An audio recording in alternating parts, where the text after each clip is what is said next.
Hello students, आज हम बात करेंगे केमिस्ट्री के इंपॉर्टेंट टॉपिक संयोजकता बल सिद्धांत वैलेंस बॉन्ड थ्योरी की, जिसके अकॉर्डिंग आपके उपसहसंयोजक यौगिकों के अंदर उपसहसंयोजक बंध बनता है, उनकी संरचनाओं का निर्धारण होता है, उसमें पाए जाने वाले संकरणों का पता चलता है। तो संकरणों के माध्यम से वो जो है एक निश्चित त्रिविमीय ज्यामितीय संरचनाएं बनाता है। इसके साथ ही यह गुण ये भी बताता है, थ्योरी ये भी बताती है कि इसके अंदर कौन चुंबकीय होगा या प्रचुंबकीय यानी चुंबकीय गुणों को भी यह प्रदर्शित करता है। तो आइए आज आप बात करते हैं संयोजकता बल सिद्धांत की कि क्या होता है संयोजकता बल सिद्धांत। तो इस सिद्धांत के अनुसार ये कहा गया कि केंद्रीय परमाणु आयन अपने रिक्त एस पी डी कक्षकों का प्रयोग नए संकेत कक्षक बनाने में करता है, जिसमें लिगेंड उनके समान ऊर्जा वाले कक्षकों के साथ इलेक्ट्रॉन युग्म प्रदान करके उनसे उपसहसंयोजक बंध बनाते हैं। इस दौरान जो कक्षक संकरण में भाग लेते हैं संकरित कक्षक कहलाते हैं। तो संकरित कक्षक हमेशा लगभग समान ऊर्जा वाले होते हैं, जिसमें केंद्रीय आयन के एस पी और डी लगभग समान ऊर्जा वाले कक्षक पार्टिसिपेट करते हैं और इस संयोजकता बल सिद्धांत का निर्वाह करते हैं। इस दौरान संकरणों के आधार पर जो संकरण होगा उस आधार पर जो कॉम्प्लेक्स कंपाउंड है उनकी ज्यामिति का निर्धारण होता है। जैसे मान लीजिए एक H कक्षक रहता है, एक P कक्षक, तो एक H कक्षक और 3 P कक्षक यदि संकरण में भाग लेते हैं तो sp3 संकरण कहलाता है। और sp3 संकरण का जो आकार है वो हमेशा चतुष्क फलकीय होता है, टेट्राहेड्रल। टेट्राहेड्रल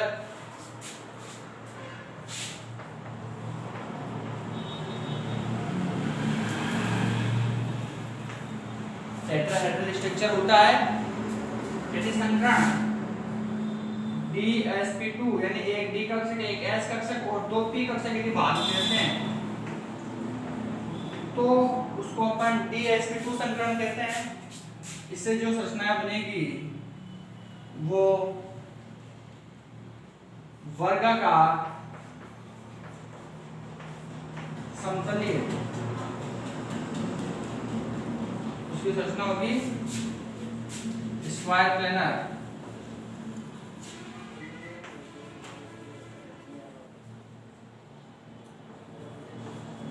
स्क्वायर प्लेनर इसका स्ट्रक्चर होगा।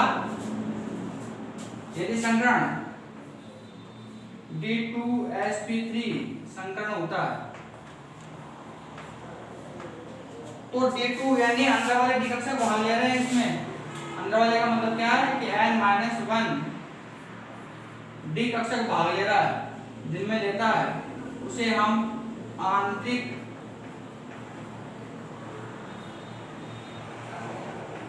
चक्रण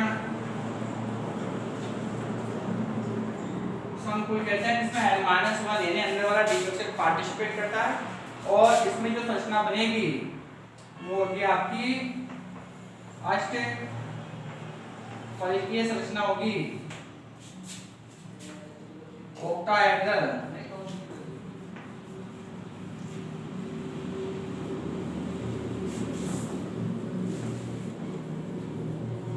ऑक्टाहेड्रल स्ट्रक्चर होगी। तो D2sp3 संकरण में ये पाया जाएगा। यदि D कक्षक बाहर वाला भाग लेता है यानी D वाला यदि पार्टिसिपेट करता है तो उसे नाम sp3 D2। देखो इसमें D2 पहले आ रहा है, इसमें D2 बाद में आ रहा है। जो बाद में आता है उसमें जो संकरण होगा वो D में कौन सा पार्टिसिपेट करेगा, D कक्षक पार्टिसिपेट करेगा। D कक्षक जिसमें पार्टिसिपेट करता है उसको बाह्य चक्रण संकुल कहते हैं। बाह्य चक्रण संकुल कहते हैं। और इस दौरान जो संरचना बनेगी वो भी कैसी होगी, अष्टफलकीय। अष्टफलकीय संरचना होगी और यानी ऑक्टाहेड्रल स्ट्रक्चर तो n-1d कक्षक यदि संकरण में भाग लेता है तो उस स्थिति में आंतरिक चक्रण, और यदि nd कक्षक यदि चक्रण में भाग लेता है, संकरण में भाग लेता है तो बाह्य चक्रण संकुल कहते हैं। आप इसको इस तरीके से जो है पॉज करके और राइट कर लीजिए। फिर आगे चलते हैं, अपन इसके देखेंगे कि कंपाउंड्स के अंदर किस प्रकार से अपन इन संकरणों का प्रेजेंटेशन करते हैं और पता कैसे चलता है कि ये संकरण है और उसकी ज्यामिति इस प्रकार से होगी। तो हम एक एक एग्जांपल साथ लेके चलते हैं कि sp3 संकरण, इसमें dsp2 संकरण हो जाएगा और d2sp3 भी संकरण हो जाएगा, तो sp3d2 संकरण भी पाया जाएगा। तो sp3d2 और d2sp3 में अपन बाह्य चक्रण संकुल को देखेंगे तो आंतरिक चक्रण संकुल को देखेंगे, साथ इनकी ज्यामिति देखेंगे। ये भी देखेंगे कि इनके साथ जो यौगिक बन रहे हैं, कॉम्प्लेक्स बन रहे हैं, वो चुंबकीय गुणों के प्रति कैसा व्यवहार करते हैं, वो अनुचुंबकीय है या प्रतिचुंबकीय है, ये सब चीजें अपन देखेंगे। तो आगे देखते हैं। एग्जांपल के रूप में अपन लेकर चल रहे हैं NiCN का होल 4 -2, ये कोई यौगिक है, इसका नाम क्या हो जाएगा -8। इसका मतलब नामकरण मैंने पढ़ा था कि जिसमें माइनस होता है संकुल माइनस का होता है, तो केंद्र हम क्या के 8 लगा देते हैं। तो सबसे पहले लिगेंड का नाम हो जाएगा, लिगेंड कौन है CN 4 है, तो टेट्रा CN का साइनो, टेट्रा साइनो, निकल का निकलेट, ऑक्सीजन संख्या कितनी हो जाएगी इसकी 2 हो जाएगी, यानी निकल इसमें कौन सा ऑक्सीजन अवस्था में पाया जाएगा Ni+2 में, यानी निकल इसमें 2 इलेक्ट्रॉनों को क्या कर देगा, त्याग देगा। अब निकल का जो है इलेक्ट्रॉनिक कॉन्फ़िगरेशन देखते हैं, तो क्या होता है 1s2 2s2 2p6 3s2 3p6, फिर 4s2 आता है, फिर क्या आएगा आपका 3d। अब निकल के बाहर में बॉक्स में 8 इलेक्ट्रॉन होते हैं, तो क्या हो जाएगा ये 3d ऐड हो जाएगा और 4s, तो इलेक्ट्रॉनिक कॉन्फ़िगरेशन हो गया। अब इसमें यहाँ तक तो जो है इसका अष्टक पूरा होता है और आगे वाला अष्टक क्या रहता है, इसका खाली रहता है और इन्हीं कक्षकों का प्रयोग संकरण में किया जाता है। तो निकल के अंदर हम देखेंगे कि 3D में D में कितने कक्षक होते हैं, 5 कक्षक होते हैं, 1 2 3 4 और ये 5, और ये 4s आ गया। अब इसमें 3D में कितने इलेक्ट्रॉन है, 8 इलेक्ट्रॉन है। एक कक्षक में हमेशा 2 इलेक्ट्रॉन होते हैं, तो सबसे पहले अपन प्रत्येक कक्षक में एक एक इलेक्ट्रॉन को फिल अप करते हैं। जो ये हाफ एरो के साइन है, ये एक इलेक्ट्रॉन को प्रदर्शित करते हैं। तो हम देखेंगे 8 इलेक्ट्रॉन 1 2 3 4 5 6 7 और ये 8। यहाँ पर आप देखिए, यहाँ पर ये पैर में इलेक्ट्रॉन है, जोड़े के रूप में, युग्म के रूप में है, और यहाँ पे ये अयुग्मित है, यानी जोड़ों के रूप में नहीं है, अकेले इलेक्ट्रॉन है। और इसमें आप देखेंगे 2 इलेक्ट्रॉन है। तो इस प्रकार से ये इसके भी नॉर्मल स्ट्रक्चर है, पर आपने देखा कि ऑक्सीजन संख्या कितनी है, निकल की 2 है, +2 है। तो +2 के लिए आप क्या करो, 2 इलेक्ट्रॉन निकालने पड़ेंगे आपको।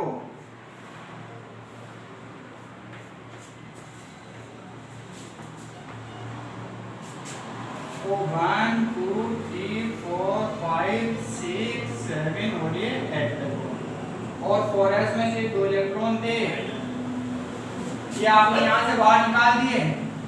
जैसे 2 इलेक्ट्रॉन निकलेंगे, यहाँ क्या जाएगा Na+2।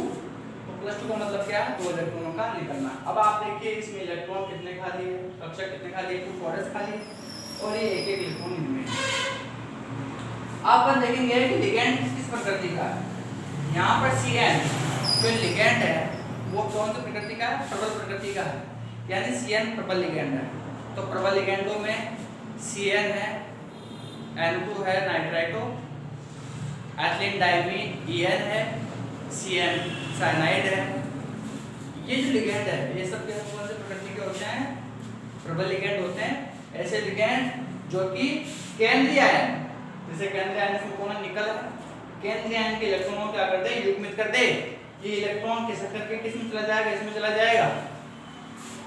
तो ऐसे लिगेंड आपके ट्रिपल लिगेंड कहलाते हैं। तो आप देखेंगे इसमें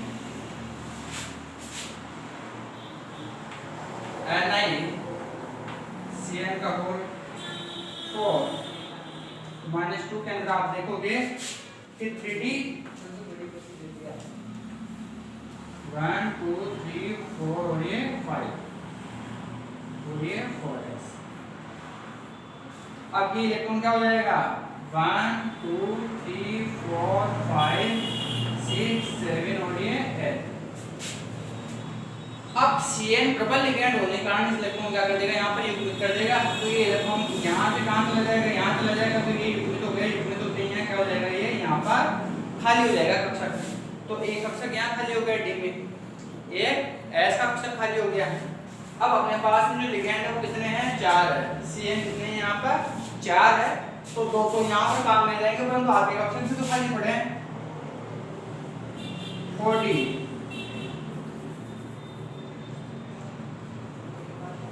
तो ये 4p आ गया। p में जो है 3 कक्षक होते हैं, इसमें कितने होते हैं, 3 कक्षक होते हैं। भाई यहाँ पर 3p हो गया तो आगे क्या जाएगा, 4p आ जाएगा। तो अब आपके CN लिगेंड, ये CN में जो कार्बन है ये इलेक्ट्रॉन युग्म देता है और यहाँ पर उपसहसंयोजक बंध बनाता है। तो आपने देखा कि खाली कक्षकों का प्रयोग ये उपसहसंयोजक बंध बनाने में करते हैं, जिसमें D के भी हो सकते हैं, S के भी हो सकते हैं और P के कक्षक भी हो सकते हैं, इस सिद्धांत के अनुसार, संयोजकता बंध सिद्धांत के अनुसार। एक CN यहाँ आया, इसने अपना इलेक्ट्रॉन युग्म दिया 2, एक CN आपका यहाँ से आया, इसने अपना एक इलेक्ट्रॉन युग्म दिया। एक CN यहाँ से आया, इसने अपना इलेक्ट्रॉन युग्म दिया। तो आपके पास में CN कितने थे, 4 थे, 1 2 3 और 4 CN इसमें लग गए। तो आपका संकरण पूरा हुआ। अब आप ये देखिए कौन कौन से भाग ले रहे हैं, ये वाले कक्षक क्या कर रहे हैं, संकरण में भाग ले रहे हैं। एक तो कौन है इसमें, D है। एक तो कौन है इसमें, D है। तो संकरण कौन सा होगा, एक तो D भाग ले रहा है, एक कौन भाग ले रहा है, ये S है, 4S। एक भाग ले रहा है आपका S और 2 P है। P के कितने हैं इसमें, 2 है। तो DsP2 इसमें संकरण पाया जाएगा। अब DsP2 के अंदर अपन जो संकरण की ज्यामिति के बारे में हमने बात की थी, तो ज्यामिति क्या थी आपकी, DsP2 में वर्गाकार समतलीय, वर्गाकार समतलीय। वर्गाकार समतलीय का मतलब ये जो निकल है इसका जो CN है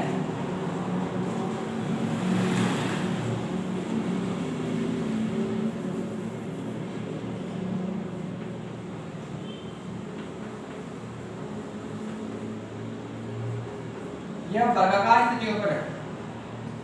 कौन सी स्थितियों पर है, वर्ग बना रही है वो समतलीय है, यानी एक तल के ऊपर ही है। तो ये जो संरचना है वो क्या कहलाएगी, वर्गाकार समतलीय संरचना कहलाएगी। अब बात करते हैं चुंबकीय गुणों का।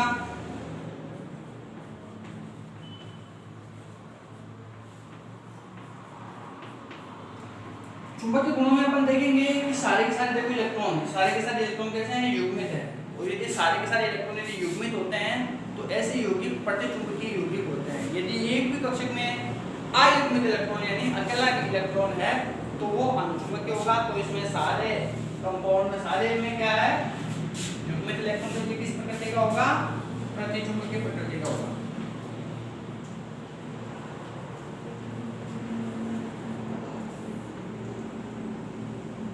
तो ये कंपाउंड किस प्रकृति का, आपका प्रतिचुंबकीय प्रकृति का है। तो इस प्रकार से हमने देखा कि NiCl4-2 टेट्रासाइक्लोनिक्लेट सेकंड जो संकरण है वो DsP2 संकरण पाया जाता है, जिसके कारण इसका आकार कैसा होता है, वर्गीय समतलीय होता है।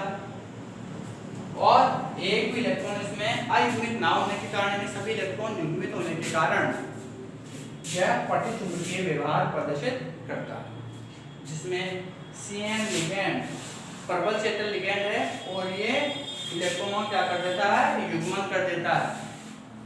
और युग्मन करने के कारण सारे इलेक्ट्रॉन युग्मित हो जाते हैं और प्रतिचुंबकीय व्यवहार प्रदर्शित करते हैं।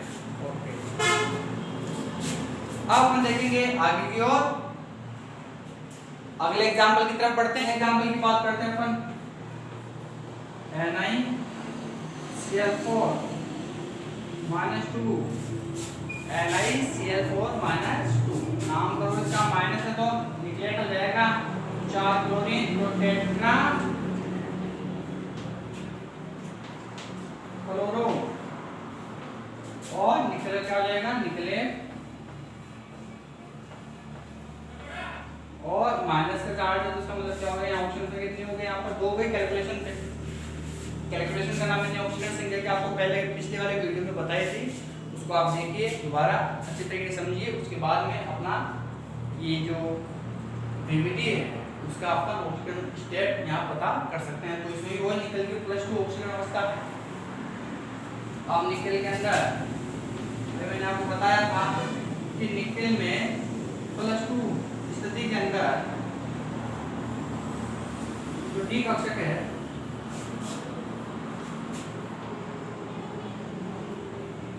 ये तो कौन से हैं, 3D है और ये 4s। 3D में कितने हैं, 1 2 3 4 5 6 7 और ये 8 है। और 4s में आपके 2 इलेक्ट्रॉन निकल गए Ni+2 स्टेट के अंदर। अब आपका Cl जो लिगेंड है वो ध्रुवल क्षेत्र लिगेंड है। ऐसे लिगेंड जो कि केंद्रीय आयन के इलेक्ट्रॉनों को युग्मित नहीं करते से नहीं कर पाते, ऐसे लिगेंड ध्रुवल होने के कारण कहलाएंगे ध्रुवल क्षेत्र लिगेंड कहलाएंगे। तो Cl Br I- HCl thiocyanato NO3 नाइट्रेटो ऐसे समूह है जो ध्रुवल क्षेत्र लिगेंड है, ये इलेक्ट्रॉनों को युग्मित नहीं कर पाते। अब अपन देखते हैं कंपाउंड की ओर चलते हैं। NiCl4 -2 इसमें 3D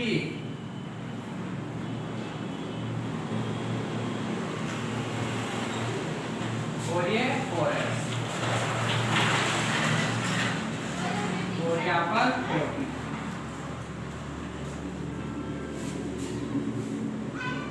अब इस परिस्थिति के अंदर अपन देखेंगे 1 2 3 4 5 6 7 8 और आपके जो 2 इलेक्ट्रॉन अयुग्मित है क्योंकि Cl लिगेंड जो है इन इलेक्ट्रॉनों को युग्मित नहीं कर पाता, ये ऐसे कैसे रहेंगे अपनी जगह। अब ये जो खाली कक्षक है इन कक्षकों में ही ये ध्रुवल क्षेत्र लिगेंड आ सकते हैं। तो एक Cl आया, इसमें एक Cl आएगा, इसमें एक Cl आएगा, इसमें एक Cl आएगा। तो इस प्रकार से आपने देखा कौन कौन से कक्षक भाग ले रहे हैं संकरण में।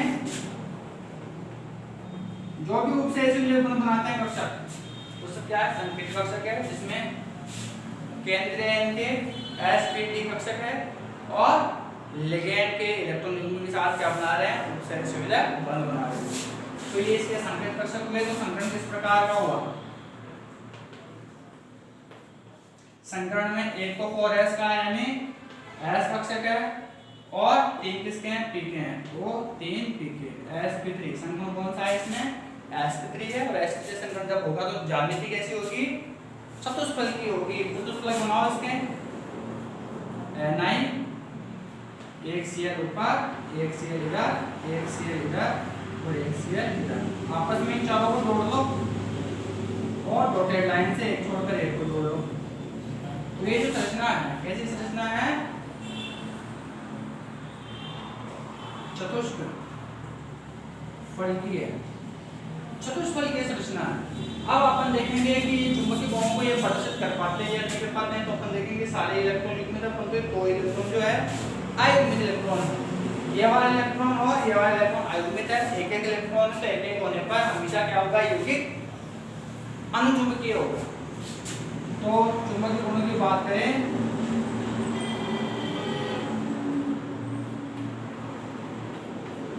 तो कैसा होगा, अनु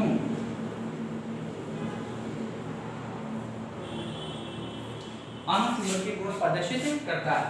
तो दोनों NaCl4 और NiCN का होल 4 दोनों से जुड़कर कई बार बोर्ड एग्जाम में क्वेश्चन आते हैं। क्वेश्चन ये भी आ सकता है कि NiCl4 चतुष्फलक की ज्यामिति प्रदर्शित करता है, जबकि NiCN का होल 4 वर्ग समतली ज्यामिति प्रदर्शित करता है। एक क्वेश्चन तो ये हो गया आपका इंपॉर्टेंट। दूसरा क्वेश्चन ये भी हो सकता है कि NiCl4 अनुचुंबकीय गुण प्रदर्शित करता है, जबकि NiCN का होल 4 प्रतिचुंबकीय गुण प्रदर्शित करता है। तो ये इसका कौन सा क्वेश्चन हो गया? दूसरा प्रकार का क्वेश्चन हो गया। तो Cl यहाँ पर ध्रुवीय लिगेंड है, तो वहां Cn जो था वो आपका कैसा लिगेंड होगा? प्रबल लिगेंड होगा। तो इस प्रकार से अपन ने देखा एग्जांपल्स के साथ valence bond theory with example.